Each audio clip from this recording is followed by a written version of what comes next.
Dear student, welcome to my channel Kundan SP Singh. हमने class 12 की book third शुरू की हुई है, जिसका हमने फर्स्ट चैप्टर शुरू किया हुआ है। इसका ऑलरेडी हमने फर्स्ट वीडियो अपलोड कर दिया, जिसमें हमने इंट्रोडक्शन देखा था। हमने ये भी देखा था कि ब्रिटिश रूल कैसे बंगाल में इस्टेब्लिश हुआ। ठीक है, जब रूल इस्टेब्लिश हुआ तो कौन कौन सा वहाँ पर रेवेन्यू सेटलमेंट लगाया गया ब्रिटिश के द्वारा। देन हमने देखा उस रेवेन्यू सेटलमेंट से ब्रिटिश के जो बंगाल के जमींदार था उनकी पोजीशन पर क्या इफेक्ट पड़ा। ठीक है, उसके साथ उनकी पोजीशन में क्या चेंजेज आए और उस रेवेन्यू सेटलमेंट से किनको हेल्प मिली, किनकी डेवलपमेंट हुई और किनको अपनी ज़मीन अपने हाथों से खोनी पड़ी, किनकी लैंड उनके हाथों से खिसक गई। ठीक है ना। और फिर हमने देखा था सनसेट लॉ के बारे में कि अगर कोई इंसान एक निर्धारित समय के अनुसार अपना रेवेन्यू नहीं देता है तो कैसे ब्रिटिश उनकी ज़मीन को छीन के ऑक्शन कर देती है और अपना रेवेन्यू कलेक्ट कर लेती थी। दूसरा हमने देखा था कुछ उसी टाइम में मतलब रिच जमींदार भी ये माल जो रहे थे। जब बंगाल के जमींदारों की पोजीशन कम होती जाए तो रिच जमींदार एमाल जो जिन्हें जोतोदार बोल रहा, कैसे वो अपनी पोजीशन स्ट्रॉन्ग करते जा रहे थे। देन हमने देखा था फिफ्थ रिपोर्ट के बारे में कि कैसे जो ब्रिटिश में फिफ्थ रिपोर्ट के ईस्ट इंडिया कंपनी की वर्किंग जो कर रही थी ईस्ट इंडिया कंपनी इंडिया में, उसकी रिपोर्ट कैसे फिफ्थ रिपोर्ट में ब्रिटिश के पार्लियामेंट में हॉट डिस्कशन शुरू हुआ। अब डियर स्टूडेंट, हमारा अब नेक्स्ट टॉपिक क्या है, द हो एंड प्लाउ। ठीक है, नेक्स्ट टॉपिक है हो एंड प्लाउ, जिसमें हम पहाड़ी लोगों के बारे में पढ़ेंगे, हम संथाल लोगों के बारे में पढ़ेंगे कि ये पहाड़ी लोग कौन थे, इनका मतलब लाइवलीहुड कैसा था, ये अपना मतलब लाइवलीहुड कैसे अर्न करते थे और इनके कल्चर क्या था। ठीक है, और जब फ्रांको बुकाना राजमहल हिल में जब इंटर करते हैं तो ये पहाड़ी लोग फ्रांको बुकाना से बात क्यों नहीं करते। ठीक है, उसको देख के चुप क्यों जाते हैं और उसको देखकर उसकी विजिट को देखकर उसको शक भरी नज़रों से क्यों देखते हैं। तो नेक्स्ट टॉपिक जी, चलो द हो एंड वेंटो। Welcome to my channel Kundan SP Singh. तो अब हमारा फोकस है द हो एंड प्लो। हो का मतलब क्या होता है कुदाल, एंड प्लो का मतलब हल। हो का मतलब वो लोग जो हो से एग्रीकल्चर करते थे और प्लो का मतलब जो हल का यूज करते थे। सबसे पहले हम करते हैं अपना फोकस। अब इस टॉपिक में हमारा फोकस क्या होगा, हम बंगाल के वेटलैंड से गीली मिट्टी से निकलकर राजमहल के ड्रायर जोन के तरफ जाएंगे, सूखे जोन की तरफ जाएंगे जहाँ पर एग्रीकल्चर ना के बराबर होता था। ठीक है ना। जो भी चेंजेस हो रहे थे उस समय इंडिया में एग्रीकल्चर के बाहर। ठीक है, धीरे धीरे ये जो इकोनॉमिक चेंज हो रहे थे एग्रीकल्चर के पीजेंट्स के बाहर से तो उसने धीरे धीरे राजमहल हिल के पैचेस लैंड और फॉरेस्ट को भी निगल लिया। इस इकोनॉमिक ने राजमहल हिल को भी नहीं छोड़ा और इंडिया के पैचेस लैंड को भी नहीं छोड़ा। कहने का मतलब ब्रिटिश जहाँ पर भी इंटर होना शुरू हो गए। क्यों? क्योंकि उनको काफ़ी ज़्यादा रेवेन्यू की ज़रूरत थी। नाउ अब कैसे उन्होंने जहाँ पर चेंज किया और इस चेंज से क्या क्या वहाँ पर कॉन्फ्लिक्ट हुए इन लोगों के साथ, क्या क्या जो वहाँ पर रहते थे ब्रिटिश लोगों के साथ, जहाँ उस समय के जो सेटल जमींदार थे या जोतोदार थे राजमहल हिल में रहने वाले लोगों के साथ, उनके साथ कैसे कॉन्फ्लिक्ट हुए और इस कॉन्फ्लिक्ट को कैसे सॉल्व किया गया। कैसे जो राजमहल हिल में पहाड़ी लोग थे उनकी लाइफ जो है खतरे में पड़ गई और धीरे धीरे वो मतलब एक बार डिक्लाइन ही हो चुके थे। ठीक है, तो इन दी हिल्स ऑफ द राजमहल हमारा फर्स्ट टॉपिक क्या है, in the hills of the Rajmahal hill, in the hill of the राजमहल की पहाड़ियों में। अब 19वीं सेंचुरी में जब बुकाना फ्रैंको बुकाना जो एक जियोलॉजिस्ट थे, जो एक जियोग्राफर थे, जो एक सर्जन थे बंगाल मेडिकल सर्विस में, जब वो राजमहल हिल में आते। अब राजमहल हिल कहाँ पर है? राजमहल हिल उस समय झारखंड के कुछ एरिया में था, बिहार के कुछ एरिया में था, भागलपुर के कुछ एरिया में था। तो जब फ्रैंको बुकाना वहाँ पर आते राजमहल हिल में विजिट करते हैं तो वहाँ के जो लोग, क्योंकि राजमहल ही कैसे उसके बारे में वो जो डिस्क्रिप्शन लिखते हैं कि ये एक हिल ऐसी चीज़ थी जहाँ पर बहुत ही कम लोग इंटर हुए हैं, बहुत ही कम लोगों ने जाने का हिम्मत की है, क्योंकि बहुत ही कम ट्रैवलर इस जगह पर गए हैं, क्योंकि ये जो एरिया था पूरा खतरे से भरा हुआ दिखाई देता था, इसलिए बहुत कम लोग वहाँ पर जाते थे। और वहाँ पर रहने वाले लोग भी बाहर के लोगों को मतलब एक एनिमी समझते थे, दुश्मन की तरह देखते थे, क्योंकि वो बाहर के आने वाले लोगों को जहाँ पर आना पसंद नहीं करते थे वो। ठीक है, अब जहाँ पर भी Franco wherever he went who wherever Buchanan was went, तो सब लोग उसको दुश्मनी की नज़र से देखते थे, उसके विजिट को एक शक की भरी नज़रों से देखते थे, और unwilling to talk to them, और कोई भी राजमहल हिल में रहने वाले ट्राइबल लोग मतलब फ्रैंको बुकाना से बात नहीं करना चाहते थे। Did not talk with the Franco Buchanan, why do so, why did not talk with them, why did not share their culture, why did not share their livelihood with the strangers. ठीक है, यही question है। And जब भी वो उनको देखते थे, किसी बाहरी लोगों को देखते थे, जहाँ तो अपना विलेज छोड़ के, जो छोटे मोटे उन्होंने विलेज बनाए होते राजमहल हिल के नीचे, ठीक है, तो वो छोड़ के जहाँ तो हिल में जाके जाके छिप जाते थे, और जहाँ उसकी विजिट को वो अम्प्रेंसिव समझते, शक बड़ी नज़रों से देखते। अब ये हिल फोक कौन थे, ये कहाँ राजमहल हिल में कहाँ से आए थे, इसके बारे में हमारे पास कोई लॉन्ग हिस्ट्री नहीं है। We have no any long history about the these Pahari people those who lived in the Rajmahal hill. लेकिन जो कुछ हमें कुछ लोग पीछे अपना जर्नल छोड़ गए, जो इनके बारे में राइटिंग छोड़ गए हैं, उनके उसको स्टडी करके हमें इनके टेनलाइजिंग ग्लिप्स, टेनलाइजिंग मतलब इनके ऊपर दीन हीन की भावना हमारे अंदर पैदा होती है। जब हम राजमहल हिल में रहने वाले पहाड़ी लोगों के बारे में पढ़ते हैं, तो हमें ये नहीं पता कि पहाड़ी लोग कब से राजमहल हिल में रह रहे थे, और जो भी जर्नल में इनके बारे में लिखा है, तो जब भी हम उनके बारे में पढ़ते हैं, तो हमें इनके ऊपर दया भावना, हमारे अंदर एक दया भावना पैदा होती है। ठीक है, अर्ली 90s से। तो जब भी फ्रांको बुकाना ने जो भी अपनी डायरी में लिखा, जिन जिन लोगों से जो मिले, ठीक है, जिन जिन से इसका इनकाउंटर हो, जिनसे इनके बारे में मिले, तो उसने उनके प्रैक्टिस के बारे में बताया कि ये लोग क्या प्रैक्टिस करते, इनकी एग्रीकल्चर प्रैक्टिस क्या थी। ठीक है, और इनकी कल्चर प्रैक्टिस क्या था, इनका कल्चर प्रैक्टिस क्या थी, इनकी एग्रीकल्चर प्रैक्टिस क्या, इनकी पॉलिटिकल प्रैक्टिस क्या थी।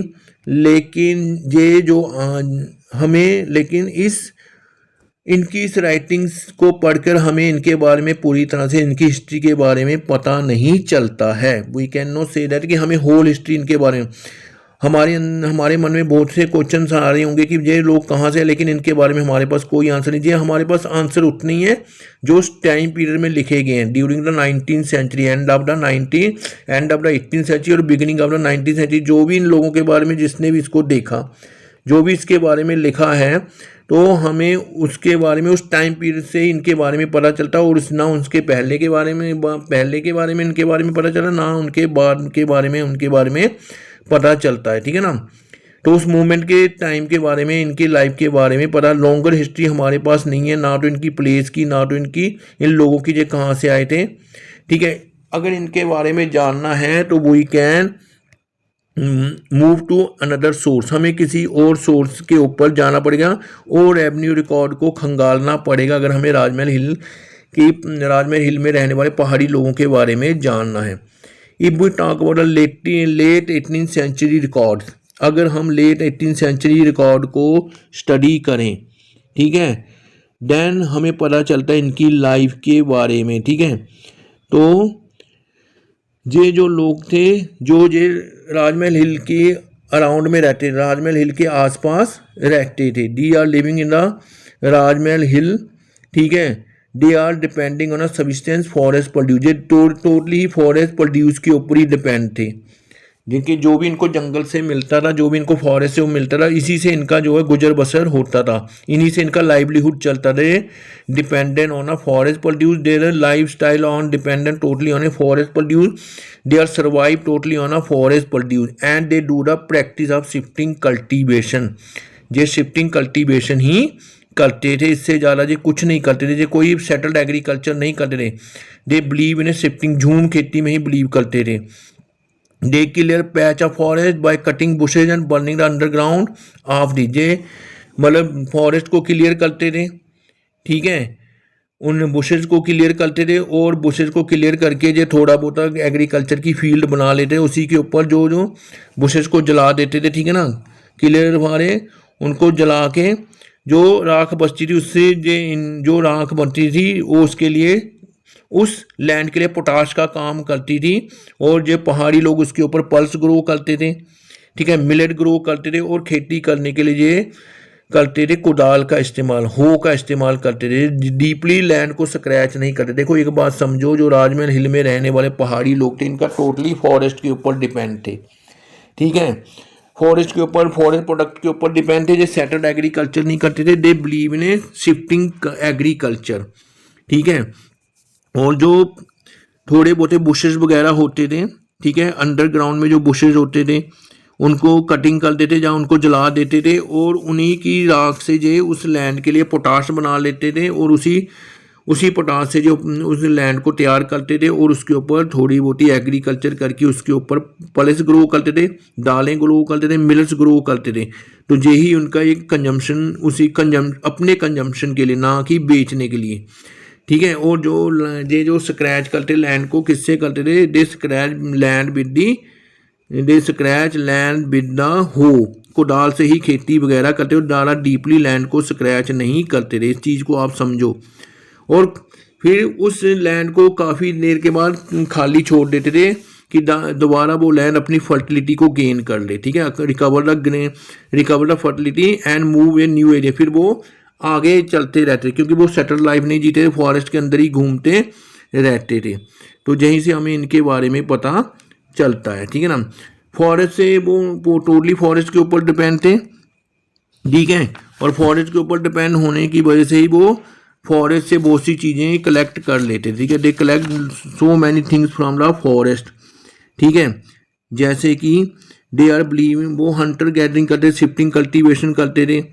ठीक है। And they collect so many things from the forest. ठीक है। जैसे कोकून हो गए, सिल्क कोकून हो गए, रेजिन्स हो गए। ठीक है। देन चारकोल, वुड से चारकोल ले लेते थे, हंटिंग करते, शिफ्टिंग कल्टीवेटर वो बिली करते, सिल्क बॉम रियर करते थे। ठीक है। इन्हीं दे कनेक्टेड टू, किसी ना किसी तरह से वो फॉरेस्ट के साथ ही जुड़े थे, फॉरेस्ट के साथ ही उनकी लाइवलीहुड चलती थी। ठीक है। वो सेटल्ड एग्रीकल्चर नहीं करते थे, वो शिफ्टिंग एग्रीकल्चर। और दे लिव्ड इन अ हंटमैन विद टैमरिंड ग्रोव्स। इमलियों के पेड़ों के बीच में जो झोंपड़ियाँ बनी होती है, इन्होंने अपनी झोंपड़ियाँ किस में बनाई होती थी, इन्होंने अपनी झोंपड़ियाँ इमली के पेड़ों के बीच में बनाई होती थी और इन्हीं के बीच में जो रहते थे। ठीक है। उन इमलियों के पेड़ों के बीच में इन्होंने अपना घर बनाया होता था और उसी में जो रहते थे। और कभी कभी मैंगो ट्री के नीचे जो आराम कर, गर्मियों के दिनों में मैंगो ट्री के नीचे आराम करते थे और कभी कभी मैंगो अच्छे हो गए तो खा भी लिए। ठीक है। They consider entire there land they basis of their energy. पूरे जंगल को जो अपना घर समझते थे, इसलिए जो फॉरेस्ट को काटते नहीं थे।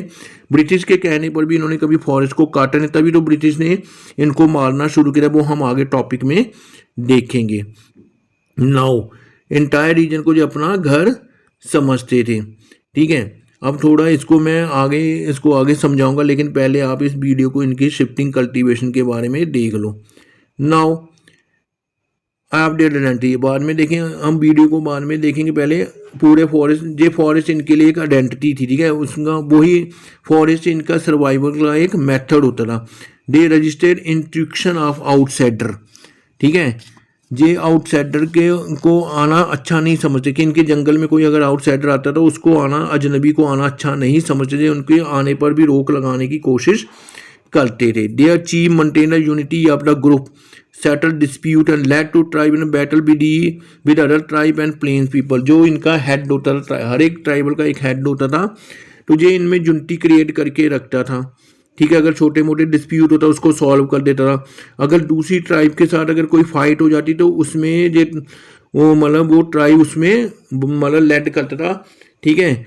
जो उसके उस ट्राइब के अपना, अगर इसका दूसरी ट्राइब के साथ, अगर इनका एक ट्राइब का अगर दूसरी ट्राइब के साथ लड़ाई हो जाती थी तो जो ट्राइब का हेड होता था वो उस बैटल को लेड करता था और अपने ट्राइब की हेल्प करता था। और कभी कभी वो प्लेन्स पीपल के साथ भी रिलेशन बनाने की, जो लोग प्लेन्स में रहते, जमींदार वगैरह उनके प्लेस में रहते। विंडर base in hill the Pahari regular raided a plain where settle agriculture. कभी कभी ये जो हिल को अपना बेस बनाने के लिए, कि इनके हिल में कोई इंटर ना हो, इनके फॉरेस्ट में कभी इंटर ना हो, पहाड़ी रेगुलरी प्लेन्स के ऊपर रेडेड वगैरह करते रहते थे, जहाँ पर सेटल एग्रीकल्चर कुछ लोग करते थे। जो प्लेन्स लोग हैं, जो जमींदार लोग हैं, उनके खेतों में जो अटैक वगैरह करते रहते थे, रेड, उनको लूट मार करते रहते थे, क्योंकि ये रेड बड़ा ज़रूरी था इनके सर्वाइवल के लिए। ये सोचते अगर हम रेड नहीं करेंगे तो पॉलिटिकली ये लोग हमारे जंगलों को छीन लेंगे।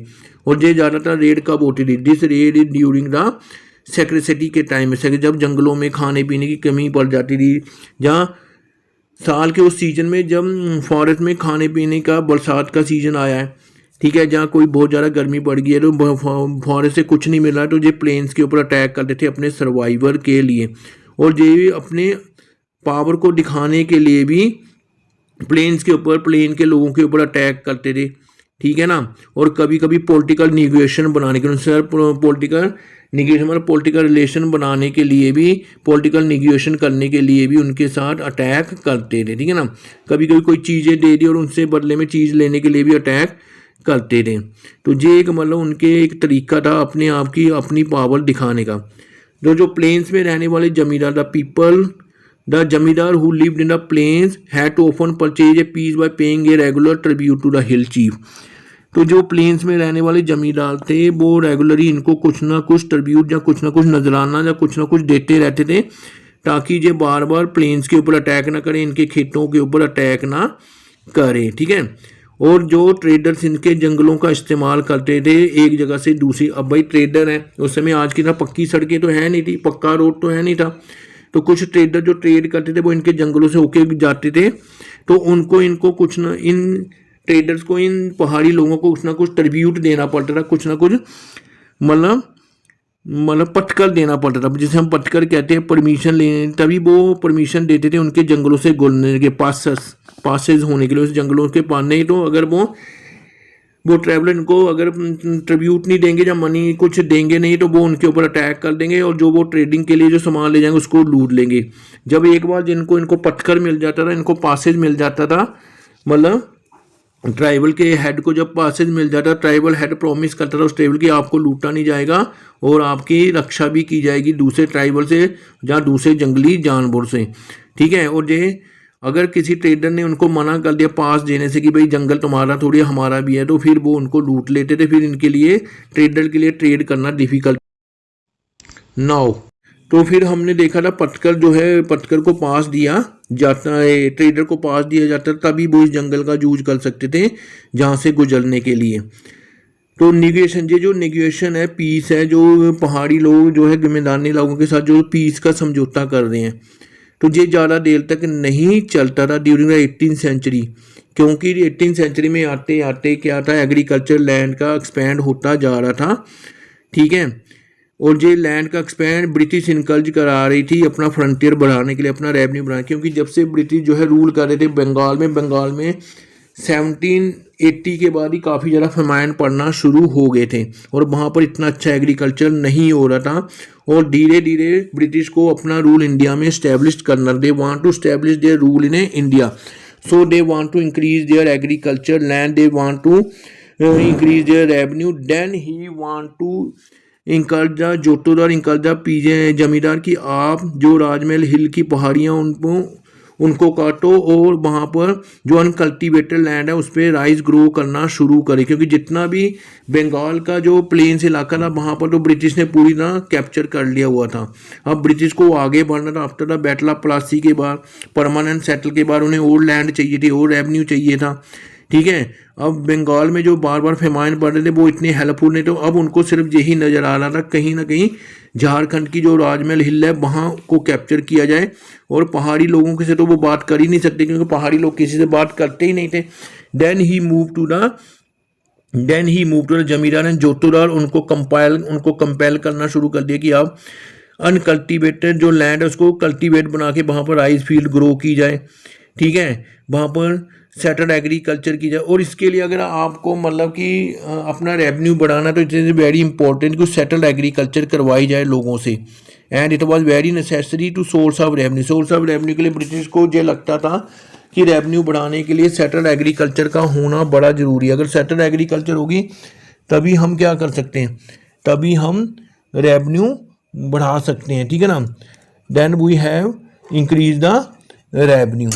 तो इसी वजह से जो है पहाड़ी लोग जो हैं इनको मतलब मैदानी लोग में रहने वाले, जो मैदान में रहने वाले लोग थे उनसे ये क्या कराते थे, उनको इंकल्ज करते थे कि भाई आप अनकल्टिवेटेड लैंड को कल्टिवेटेड में चेंज करो, सेटल एग्रीकल्चर करो, that was necessary to increase the revenue, ठीक है। और रेवेन्यू तभी आएगा जब हम एक इम्पोर्ट और एक्सपोर्ट वाली क्रॉप्स ग्रो करेंगे। आपको पता है बाद में ब्रिटिश ने ओपीम वगैरह भी ग्रो करवाना शुरू कर दिया, इंडिगो ग्रो करवाना शुरू कर दिया था, ठीक है। सिल्क को ग्रो करवाना, क्योंकि इसकी डिमांड यूरोपियन मार्केट में ज़्यादा थी, तो ये तभी हो सकता है जब वो इनके पास एग्रीकल्चर लैंड काफ़ी ज़्यादा हो। तो इसी वजह से ब्रिटिश जो है इनके जंगलों में इंटर हो रहे थे। तो क्योंकि अब ये जो ब्रिटिश लोग थे, ये पहाड़ी लोगों को सैवेज समझते थे। Understand the Pahari people are a savage people, ठीक है, these are the savage people. इनको कंट्रोल करना बड़ा मुश्किल है। ही वॉज अनरूल, इनको रूल करना बड़ा, ही वॉज प्रीमेटिव जंगली है, ठीक है, इनके ऊपर गवर्न करना मुश्किल है, ठीक है।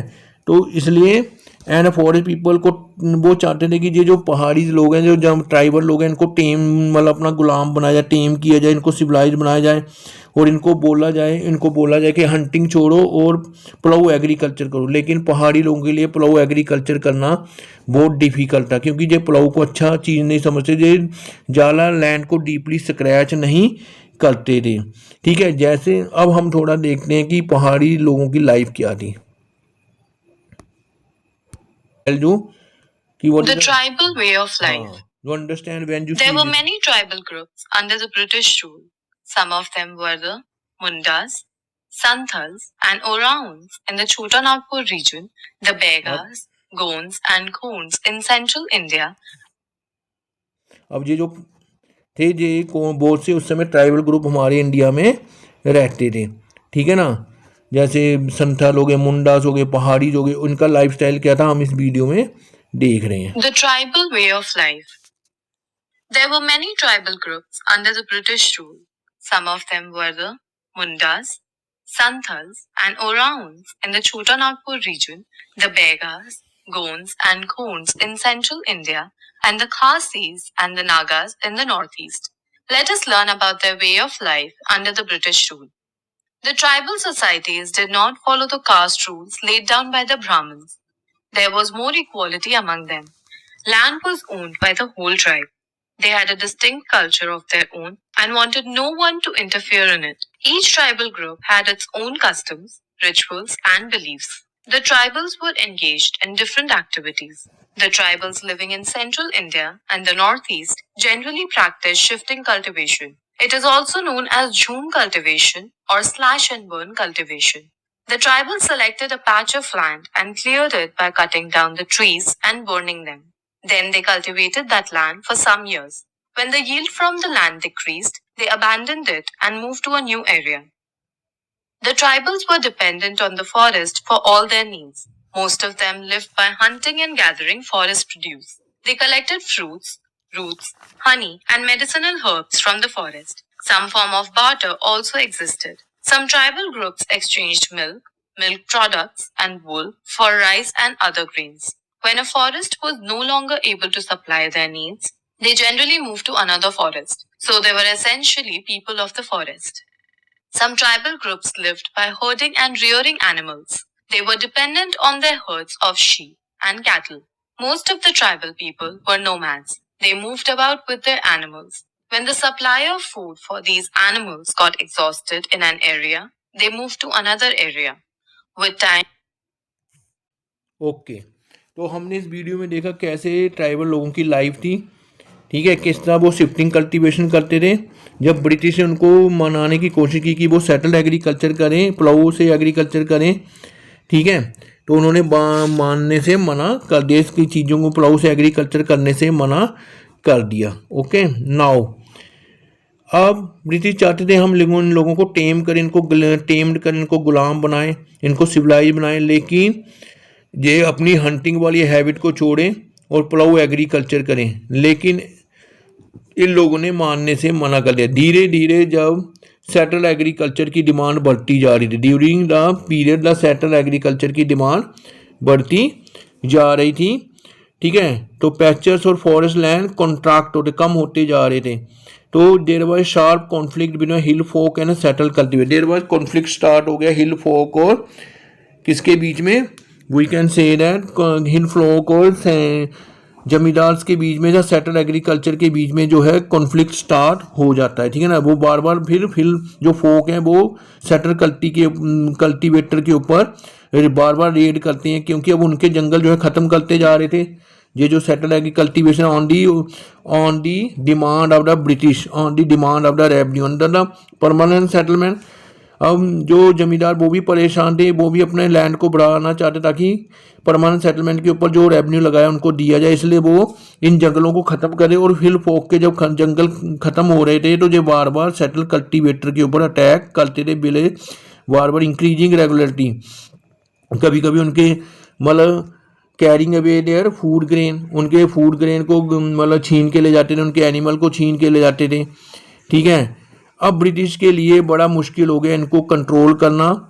ठीक है, सबज्यूदा पहाड़ीज को कंट्रोल करना, what they found to task difficult. वो समझते थे इन पहाड़ी लोगों को कंट्रोल करना बड़ा मुश्किल है। हालांकि अभी इनको हम जंगल भी क्लियर कर रहे हैं, फिर भी ये जो है अटैक करने वाली प्रॉपर्टी से बाज नहीं आ रहे हैं। ठीक है ना, तो इन्होंने क्या किया कि इन पहाड़ी लोगों के सरदार से जाके मैं इन 1770 ब्रिटिश एम्बैक ऑन ब्रिचुअल पॉलिसी ऑफ एक्सटीमिशन, फिर ब्रिटिश ने एक बड़ा क्रूल स्टेप उठाया, इन लोगों को 1770 से मारना शुरू कर दिया, इनकी हंटिंग करना शुरू कर दी, इनको किलिंग करना शुरू कर दिया।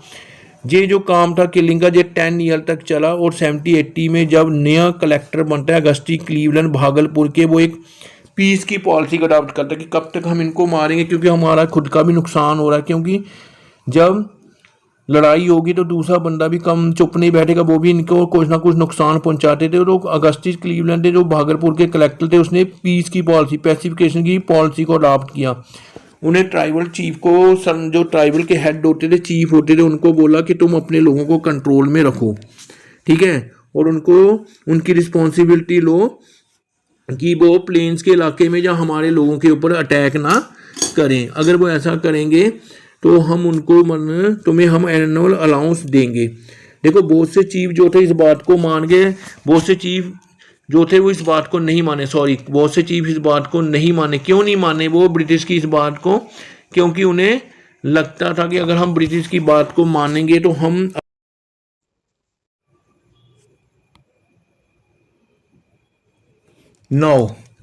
अब हमने देख लिया था हमने देखा कि कैसे जो पैसिफिकेशन की पॉलिसी काफ़ी देर तक चलती रही। ठीक है, कई जो चीफ थे वो इस बात को मान गए और उन्होंने ब्रिटिश से अलाउंस लेना शुरू करे, लेकिन साथ ही साथ उनको चीफ की पोजीशन से हाथ धोने पड़े। ठीक है ना, दे स्लिप दी पोजिशन सीप फ्रॉम देयर हैंड। ठीक है, तो देन एज द पैसिफिकेशन जो है कंटिन्यू रहा काफ़ी देर तक। पहाड़ी लोगों के जो जंगल जो है क्लियर होते रहे, बेचारों को डीप माउंटेन के अंदर जाना पड़ा और इससे उनको अपनी मतलब इंसल्ट महसूस हुई कि हमारे जंगल हमसे छीने जा रहे हैं। ठीक है, देन इसी वजह से इंसल्टिंग की हॉस्टाइल फोर्स बाहर से आने वाले हर लोगों को अपना दुश्मन समझते हैं। ऐसे ही जब विंटर के टाइम में फ्रेंचू बुकाना इधर इंटर होता है तो नेचुरली है कि लोग उसको पहाड़ी लोग उसको डिस्ट्रस्ट की नज़र से देखते हैं, अविश्वास की नज़र से देखते हैं। ठीक है, क्योंकि पैसिफिकेशन की मेमोरीज थी और जो इनके ऊपर ब्रूचल रिप्रेशन किया था ब्रिटिश के द्वारा, वो मेमोरी इनके माइंड में अभी भी जिंदा थी। ठीक है ना, और उन्हें हर बाहर से आने वाला लोग ऐसा लगता है जैसे उनकी लाइफ को उनसे छीन रहा है, वे ऑफ लाइफ को छीन रहा है, मीन्स ऑफ सर्वाइवल को उनसे छीन रहा है, उनके जंगलों से उनसे छीन रहा है, उनके लैंड को उनसे छीन रहा है। अब यहाँ ही तक कि पहाड़ी लोगों के लिए प्रॉब्लम सॉल्व नहीं हुई कि सिर्फ ब्रिटिश के साथ साथ जमींदार या जोतुदार ने एक नया ग्रुप जो है उस समय जहाँ पर इंटर होता है, जिसे हम संथल बोलते हैं। अब संथल लोग कैसे पहाड़ीज में इंटर हुए, इसका भी एक बैकग्राउंड है। ठीक है ना, देखो जो संथल लोग थे वो ड्यूरिंग वो कहा जा सकता है 1720 से लेके 1719 तक बंगाल में रह रहे थे, लेकिन 1720 से लेके 1790 में बंगाल में काफ़ी ज़्यादा फेमाइन पड़ रहा। और ये भी बोला जाए संथाल लोग थे बंगाल मतलब कंबोडिया से बंगाल में आए थे और ये नोमैडिक पीपल एक जगह से दूसरी जगह घूमते रहते, लेकिन ये प्लाऊ से एग्रीकल्चर करते थे, प्लाऊ से लैंड को हार्वेस्टिंग करते थे और ग्रोइंग राइस करते थे, कॉटन ग्रो करते थे। ठीक है, एज अ लोअर धीरे धीरे ब्रिटिश ने इनकी तरफ रुख किया, इन संथाल लोगों को राजमहल हिल में सेटल करवाना शुरू कर दिया। धीरे धीरे जिन लोगों को ब्रिटिश ने राजमहल हिल के लोअर हिल में सेटल करवाना शुरू कर दिया, जब संथाल लोग जहाँ पर आए, जब उन्होंने मतलब ब्रिटिश के कहने पर राजमहल हिल के जंगलों को साफ करना शुरू कर दिया। ठीक है ना, और वहाँ पर एग्रीकल्चर लैंड बनाना शुरू कर दिया। ठीक है, तो इसी के लिए जो संथल थे they represent the power of plough and Pahari represent the power of hoe. अब जो ये हाउ और प्लाऊ की बैटल जो है काफ़ी देर तक चलती है बंगाल में, ठीक है। नेक्स्ट हमारा क्या होता है, then we can say that the Santhal the pioneer settler. Santhal mean the pioneer settler का मीन कि संथल जो है राजमहल हिल में एक पनियर सेटलर मतलब वो मजदूरी के तरह काम करने के लिए आए थे। 1810 में जब बुचाना ने गुंजरिया पहाड़ को पार किया जो कि राजमहल रेंज का ही एक पार्ट था, ठीक है। गुंजरिया पहाड़ बाजे part of A Rajmahal range. वैसे संथल का मतलब क्या होता है, संथल का मतलब होता है पीस प्लस मैन, जो पीस को मतलब प्रेफरेंस देते हैं, ठीक है ना। शुरू में ये वेस्ट बंगाल में रहते थे, उड़ीसा में रहते थे, ठीक है, और बिहार के कुछ एरिया में रहते हैं। लेकिन 18th सेंचुरी के एंड में इनको मतलब कि राजमहल हिल में ब्रिटिश के द्वारा लाया गया था। राजमहल हिल में एग्रीकल्चर करवाने के लिए, राजमहल हिल के जंगलों को साफ करवाने के लिए, ठीक है। जैसे ही गुंजरिया पहाड़ को बुचाना ने पास किया तो जहाँ के उसने राइस फील्ड को देख के हैरान हो गया और उसने जहाँ पर ये बोला कि जय शायद अभी ही जहाँ के जंगलों को साफ किया गया है। और उसने अपने राइटिंग में मिला कि कोई भी इंसान किसी भी लैंड की पोजीशन को चेंज कर सकता है, ट्रांसफ़र कर सकता है अपनी ह्यूमन लेवल, और किसी की चीज़ को, किसी भी प्लेस को ग्लोरियस कंट्री बना सकता है, किसी भी कंट्री को एज ब्यूटीफुल बना सकता है। जैसे कोई एडवांस यूनिवर्स के इक्वल मतलब उस यूनिवर्स के इक्वल एडवांस बना सकता है किसी भी कंट्री को, ठीक है, किसी भी प्लेस को अपनी हाथों। बुचाना ने ये कहा कि ये लैंड जो है ऐसा है जहाँ पर फाइन तंबाकू ग्रो किया जा सकता है, मस्टर्ड ग्रो किया जाए। जब उसने इंक्वायरी की कि जहाँ का फ्रंटियर कल्टीवेशन कैसे बढ़ गया, क्योंकि पहाड़ी लोग तो जंगलों को साफ करते ही नहीं थे, तो जहाँ का इतना ज़्यादा कल्टीवेशन कैसे बढ़ गया, देन उनसे पता लगा कि संथल लोगों ने जहाँ पर कल्टीवेशन का मैदान तैयार किया हुआ है, ठीक है। अराउंड 1800 में जो पहाड़ी लोग जहाँ पर आए थे उन्होंने इसके मैदान को जहाँ पर तैयार किया हुआ है, ठीक है ना। तो that all about the stories of the Santhal लोग की संथल बंगाल साइड से, उड़ीसा साइड से और बिहार साइड से ब्रिटिश लोग जहाँ पर लाए थे राजमहल हिल के जंगलों को साफ करवाने के लिए, ठीक है। और इन्होंने बहुत अच्छी तरह वो जंगल भी साफ किए और वहाँ पर राइस भी ग्रो किए, वहाँ पर फाइन टबैको भी ग्रो किया, मस्टर्ड भी ग्रो किए, ठीक है। एंड उन्होंने जहाँ से पहाड़ी हिल फोक को जहाँ से भगा दिया और लोअर स्लोप के ऊपर कब्जा कर लिया। How did Santhal reach the, अब क्वेश्चन ये है कि संथल राजमहल हिल में कैसे आए। ये मैंने आपको बताया अराउंड 70-80s में जमींदार जहाँ ब्रिटिश ने इनको हायर किया था एग्रीकल्चर लैंड को एक्सपेंड करने के लिए, with the expand agriculture land को एक्सपेंड करने के लिए जो है जमींदार ने इनको हायर किया हुआ था, ठीक है। And British officer invited him to settle in Jangal Mahal, और ब्रिटिश ऑफिसर ने इनको इन्वाइट किया था कि आप जंगल महल की रोज राजमहल हिल का ही एक पार्ट था, ठीक है। उनको मतलब इन्वाइट किया आप जहाँ पर सेटल्ड हो जाए, जब क्योंकि पहाड़ी लोगों को जब मनाना मुश्किल हो गया तो जो संथल लोग थे वो तब संथल लोग इनके लिए एक मतलब इम्पोर्टेंट फिगर बन गए, ठीक है। तब ब्रिटिश लोगों ने संथल की तरफ टर्न किया, क्योंकि ये भी लोग एक जगह से दूसरी जगह घूमते रहते थे सेटल्ड एग्रीकल्चर के लिए, और ये लोग प्लाऊ का इस्तेमाल करते थे, बड़े हार्डली प्लाऊ का इस्तेमाल करते, बड़े जोश से प्लाऊ का इस्तेमाल करते, बड़े हार्ड वर्क करते। देन ब्रिटिश लोग बड़े चालाक थे, उन्होंने संथल लोगों को जहाँ पर आके जहाँ से जंगलों को साफ करवाया, एग्रीकल्चर लैंड करवाया, ठीक है। क्योंकि पहाड़ियों ने बिल्कुल मना कर दिया था जंगलों को कट करने से कि हम जंगलों को कट नहीं कर सकते, क्योंकि जंगल हमारे लिए एक इम्पॉर्टेंट है, हमारे लिए एक मतलब एज ए बड़े इंपॉर्टेंट मतलब as a god and goddess के बराबर है ट्री, ठीक है। इसलिए इन कंट्रास्ट ने उन्हें पहाड़ी लोग जो थे, संथल लोग जो थे, अपीयर आइडियल सेटलर लग रहे थे। आइडियल सेटलर उनकी बात मानने वाले लग रहे थे, जो उनके कहने पर फॉरेस्ट क्लियर कर रहे थे और जो हल का इस्तेमाल बड़े जोश के साथ कर रहे थे, ठीक है ना। क्योंकि पहाड़ी लोग जंगलों को सेक्रेट समझते थे, लेकिन संथल लोग जंगलों को बड़े विग्रेसली साफ करते थे। The Santhal were given land by persuaded settle foot of Rajmahal hill, Santhal को परस्यूड किया गया, तुम्हें फुट ऑफ राजमहल में रहना पड़ेगा। और वाई 1830 लार्ज एरिया इनको दे दिया गया, जिनको ब्रिटिश ने डिमार्क कर दिया गया दामनी कोहा। जो लैंड संथल को दिया गया, ब्रिटिश ने उस लैंड को नाम दिया दामनी ओ कोहा। दामनी ओ कोहा वो लैंड था, ये याद रखना है कि दामनी ओ कोहा वो लैंड था जहाँ पर ब्रिटिश ने मतलब संथल लोगों को सेटल्ड करवाया था, ठीक है, देवर लिव विद इन दी दामनी कोआ, और वहाँ पर उन्हें एग्रीकल्चर प्लाउ एग्रीकल्चर करनी थी।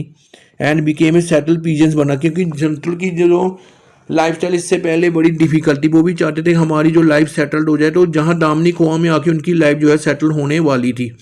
ठीक है, the land granted to central subdue that least 1/10 area was to be clear and cultivated first 10 year.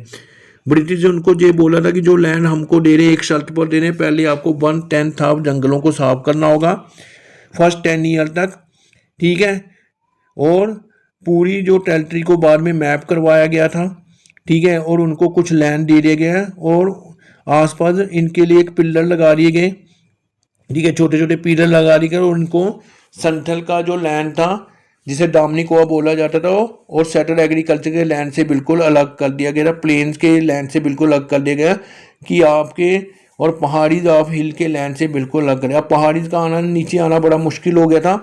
धीरे धीरे वो बेचारे ऊपर से ऊपर ही जा रहे थे, लेकिन ऊपर जाने के बाद उन्हें ना तो जंगली जानवर मिले हंटिंग के लिए, ना उनके लिए उनको कोई एग्रीकल्चर लैंड मिला जिसपे वो शिफ्टिंग कल्टीवेशन करते हैं। धीरे धीरे जब डीमार्केशन किया गया ब्रिटिश के द्वारा दामनी कुआं, जो दामनी कुआं संथाल लोगों को दिया गया था, धीरे धीरे जब संथाल एक्सपैंड किया, संथाल ने अपना लैंड एक्सपैंड किया, तो 40 संथाल विलेजर थे ओनली 1838 में। लेकिन विद देयर हार्ड वर्क उन्होंने संथाल मतलब राजमहल हिल को इतना क्लियर किया कि 1473 विलेज हो गए ड्यूरिंग द 81 में। कहाँ 40 विलेज थे 1838 में। With their hard work of the Santhal their village increase up to 1473 in 81। और सेम पीरियड में शुरू में जो संथाल की पॉपुलेशन राजमहल में 3000 थी, लेकिन बढ़कर 1851 में 82,000 हो गई। और धीरे धीरे उन्होंने कल्टीवेशन लैंड भी बढ़ाया। जब कल्टीवेशन लैंड एक्सपैंड हुआ तो ब्रिटिश का रेवेन्यू भी बढ़ना शुरू हो गया। ब्रिटिश की company, British east India company था ठीक है, ब्रिटिश ईस्ट इंडिया कंपनी, उसका तिजोरी में भी क्या हो गया, लैंड जो है उसकी तिजोरी में भी पैसे आना शुरू हो गए, उसकी तिजोरी के मतलब रेवेन्यू से भर गई। ठीक है, संथाल मिथ एंड सॉन्ग बना 19 very beautiful long story. Santhal के जो मिथ एंड सॉन्ग है वो हमें बताते हैं कैसी वो एक लंबी यात्रा करके जहाँ पर पहुँचे थे, क्योंकि 1832 में ब्रिटिश के कहने पर ही वो संथाल जहाँ पर सेटल हुए थे, और धीरे धीरे उन्होंने संथाल के राजमहल हिल को एग्रीकल्चर लैंड में चेंज कर दिया। वो खुद अपने मिथ और अपनी स्टोरीज में और अपने संगीत में, अपने गीतों में जो कहते हैं कि दामनी कुआं में आके उनकी जो यात्रा, लंबी यात्रा जो है खत्म हो गई। कहाँ वो कंबोडिया से बंगाल आए थे, बिहार आए थे, कटक आए थे, उड़ीसा आए थे, और कहाँ राजमहल हिल में उन्हें एक सेटल्ड एग्रीकल्चर लाइफ मिल गई जिसका उन्होंने कभी ड्रीम देखा था। ठीक है ना, अब क्या वाकई में ये ड्रीम उनका पूरा हुआ या नहीं हुआ।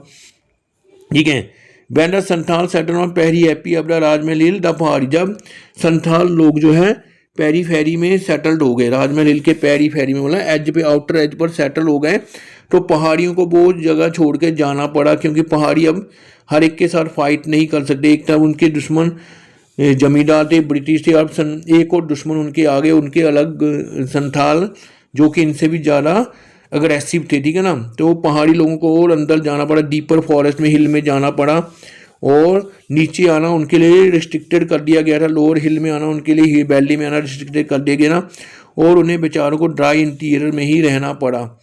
धीरे धीरे उन्हें ऐसे लैंड पर जाना जो बिल्कुल बैरन थे, रॉकी अपर हिल थे। ठीक है, जहाँ पर वो खेती नहीं कर सकते, क्योंकि शिफ्टिंग कल्टीवेशन वहाँ वहीं होगी जहाँ पर बार बार आपको मतलब आपकी लैंड एक बार में अच्छी हो, तभी आप शिफ्टिंग, इसलिए नए नए लैंड की तलाश में उन्हें और डीप फॉरेस्ट में जाना पड़ रहा था।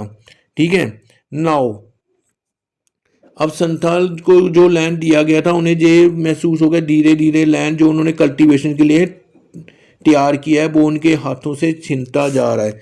देखो, जो लैंड ब्रिटिश ने उनको कहा था कि ये तुम्हारा खुद का लैंड है, जिसको दामनी कुआं बना रहा 1830 में, जिस जगह पर राजमहल हिल के जिस एज पर सेटल्ड हुए थे, जिसको दामनी कुआं बना के बाउंड्री बना दी गई थी कि भाई ये लैंड बिल्कुल आपका खुद का होगा, इससे जमींदारों का कोई लेना देना, इससे आपका ही होगा। लेकिन संथाल लोगों को सून पता लग गया कि ये लैंड उनके हाथ से अब निकलता जा रहा है, क्योंकि ब्रिटिश ने चालाकी से उनको जहाँ पर लाया था, और जब वहाँ पर काफ़ी अच्छे राइस ग्रो होने लगे, मस्टर्ड ग्रो होने लगे, टबैको ग्रो होने लगे, तो ब्रिटिश ने उसके ऊपर काफ़ी ज़्यादा हाई टैक्स लगाया, क्योंकि अभी भी वहाँ पर परमानेंट सेटलमेंट लागू किया गया था। और जब हाई टैक्स लगाना शुरू किए ठीक है, and Santhal had clear the land, तो उस लैंड के ऊपर जब भी क्रॉप्स होती तो ब्रिटिश आके उसके ऊपर हाई टैक्स लगा देते। इस टैक्स को चुकाने के लिए उन्हें मनी लेंडर के पास जाना पड़ता। They went to the money lender to give their tax to the British, ठीक है। अब उन्हें मनी लेंडर क्या है कि जब वो उनका मतलब पैसा वापस निकलते तो उस पर हाई रेट ऑफ इंटरेस्ट लगाता था, ठीक है, और जब नहीं देने पर जो लैंड था वो उनसे छीन लिया जाता था और वो एक डेबिट ट्रैप में फंस गए। एंड जमींदार कंट्रोल ओवर डैम, धीरे धीरे जमींदार मनी लैंडर और ब्रिटिश ने इनका लैंड इनसे छीनना शुरू कर लिया। इसी को देखा देखी फाइनली 1850 में संथाल को ये लगने लगा कि अब टाइम आ गया कि ब्रिटिश के खिलाफ रिवेल करना होगा, मनी लैंडर के खिलाफ रिवोल्ट करना होगा, क्योंकि जो लैंड अपने मैंने इतने सालों में हार्ड वर्क से तैयार किया है, 1830 से लेके 1850 तक हमने इतने हार्ड वर्क से लैंड तैयार किया है, इसमें बड़ी चालाकी से ब्रिटिश ने काफ़ी ज़्यादा रेवेन्यू लगा दिया है और रेवेन्यू के लिए हमें मनी लैंडर के पास जाना पड़ता है और मनी लैंडर भी हमसे काफ़ी ज़्यादा मतलब कि इंटरेस्ट लेता है और अगर हम इंटरेस्ट नहीं लेते तो ये हमारे लैंड को छीन लेता है। जो लैंड इन्होंने अपने लिए एक आइडियल वर्ल्ड सोचा था, सपनों का मतलब संसार सोचा था कि जहाँ पर इनकी खुद की इंडिपेंडेंट लाइफ होगी, किसी का कोई इंटरफेरेंस नहीं होगा, जहाँ पर इनकी यात्रा खत्म हो गई है, ठीक है, तो वहाँ पर इन्हें लगने लगा था कि जहाँ पर ये खुद अपना रूल बनाएंगे, ठीक है। और ये जो संतान लोग थे बाद में ट्रेडिंग करना भी शुरू कर दिया था, जो भी ब्रिटिश की आंखों में चुभना शुरू हो गया कि ये जो है ज़्यादा डेवलप हो गए हैं, ठीक है, और ये एक दिन हमें ये भी पहाड़ी की तरह हमारी बात को नहीं मानेंगे, तो इसलिए इन्होंने इनके लैंड के ऊपर मतलब रेवेन्यू लगाना शुरू कर दिया। और रेवेन्यू के लिए बेचारों को उन्हीं मनी लैंडर या जमींदार के पास जाना पड़ता था और जमींदार इनसे हाई रेट ऑफ इंटरेस्ट, जब हाई रेट ऑफ इंटरेस्ट ये नहीं चुकाते थे उस मनी के ऊपर, तो इनका जो डामनिक और लैंड इनसे छीन लिया जाता। देन 1855 और 1856 में इन्होंने रिवोल्ट कर दिया ब्रिटिश के खिलाफ, ठीक है। और ये जो रिवोल्ट था ये पूरे 1 साल तक चला। 2 ब्रदर थे, सिंधु मांझी एंड कानू मांझी, ठीक है, सिंधु मुर्मू एंड कानू मुर्मू, वही मुर्मू जिससे आज हमारे प्रेसिडेंट है, जो इसी संथाल ग्रुप से बिलोंग करती हैं, ठीक है ना। तो ये फर्स्ट बैटल हो सकती है ब्रिटिश के खिलाफ, ये फर्स्ट बैटल थी और पूरे 1 साल तक जो है बैटल चलती रही ब्रिटिश के खिलाफ। और 30 जून 1855 में ये बैटल शुरू हुई थी। नवंबर में जाके ब्रिटिश ने इसके मतलब मार्शल लॉ लगा दिया और उसी के दौरान मार्शल लॉ के दौरान जिन 2 ब्रदर ने 10,000 लोगों को लेके ये रिवोल्ट शुरू किया था, इसी मार्शल लॉ उसको मार दिया गया। लेकिन 56 में ये जो संथाल रेवोल्यूशन है ख़त्म हो गया। बाद में ब्रिटिश को पता चल गया कि भाई इनसे लड़ना ठीक नहीं है, क्योंकि दीज आर वेरी मतलब हार्ड वर्कर पीपल। तो 5500 स्क्वायर माइल के लैंड को इनके लिए रिजर्व किया गया। भागलपुर और भीमभूमि डिस्ट्रिक्ट, जो झारखंड का भागलपुर है और भीमभूमि डिस्ट्रिक्ट है, ठीक है, उनमें टेनेंसी एक्ट लगा के वो लैंड इनको दिया गया, ठीक है ना। वो लैंड इनको दिया गया कि अब ये जो लैंड आपके, क्योंकि बाद में यही संथाल लोग बाद में इनके लिए और ऑलरेडी असम के बागवानों में काम भी करेंगे।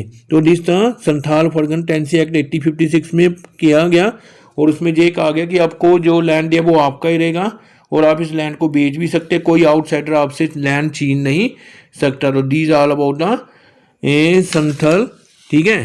तो कल हम बढ़ेंगे अकाउंट ऑफ बुकाना, जो बुकाना के अकाउंट ने अपने उसने एग्रीकल्चर लैंड के बारे में क्या लिखा। अब हम संथाल के What if I tell you that one of the most significant yet often overlooked uprisings in Indian history took place not in the bustling cities, but in the tranquil forests and hills of Jharkhand and West Bengal? This is the story of the Santhal Rebellion, a tale of courage, resilience, and the fight for justice against colonial oppression. The Santhal Rebellion, also known as the Santhal Hool, erupted in 1855. The Santhals, a tribal community residing in the regions of present-day Jharkhand and West Bengal, faced severe exploitation and oppression by the British East India Company and local zamindars. The Santhals were primarily agriculturalists, living in harmony with nature. However, their peaceful existence was disrupted when the British introduced the permanent settlement in 1793, which empowered zamindars to exploit the peasants mercilessly. The root causes of the rebellion were multifaceted. Exorbitant taxes. The British imposed heavy taxes on the Santhals, which they could not afford. Land alienation. Santhal lands were frequently confiscated by moneylenders and zamindars when they failed to repay loans. Bonded labor. Many Santhals were forced into bonded labor due to their inability to pay off debts. The Santhals' grievances were ignored by the British authorities, leading to widespread resentment and anger. On June 30th, 1855, under the leadership of brothers Sidhu and Kanhu Murmu, the Santhals declared a rebellion. They mobilized around 60,000 Santhals, aiming to overthrow the oppressive regime and reclaim their rights. The Santhals employed guerrilla tactics, attacking symbols of British authority, such as police stations and government offices. The rebellion spread rapidly across the Rajmahal Hills, Bhagalpur, and Birbhum districts. The Santhals displayed remarkable bravery and unity, but their primitive weapons were no match for the British firepower. The British responded with brutal force, deploying troops, war elephants, and artillery. Martial law was imposed from November 10, 1855 to January 3, 1856 to suppress the uprising. Despite their valiant efforts, the Santhals were eventually overpowered. Over 15,000 Santhals were killed, and many villages were destroyed. Sidhu and Kanhu Murmu were martyred, but their legacy lived on. The rebellion led to significant changes, including the enactment of the Santhal Parganas Tenancy Act of 1876, which aimed to protect tribal land rights and prevent further exploitation. The Santhal Rebellion remains a symbol of resistance against oppression. It highlighted the plight of indigenous communities and laid the foundation for future movements demanding land rights and social justice. The rebellion also played a crucial role in the creation of the state of Jharkhand in 2000, preserving the cultural identity and rights of the Santhal people. The Santhal Rebellion is a testament to the indomitable spirit of the Santhal community. It reminds us of the power of unity and the enduring fight for justice. Let us remember and honor the sacrifices of the Santhals, who fought bravely for their land, rights, and dignity.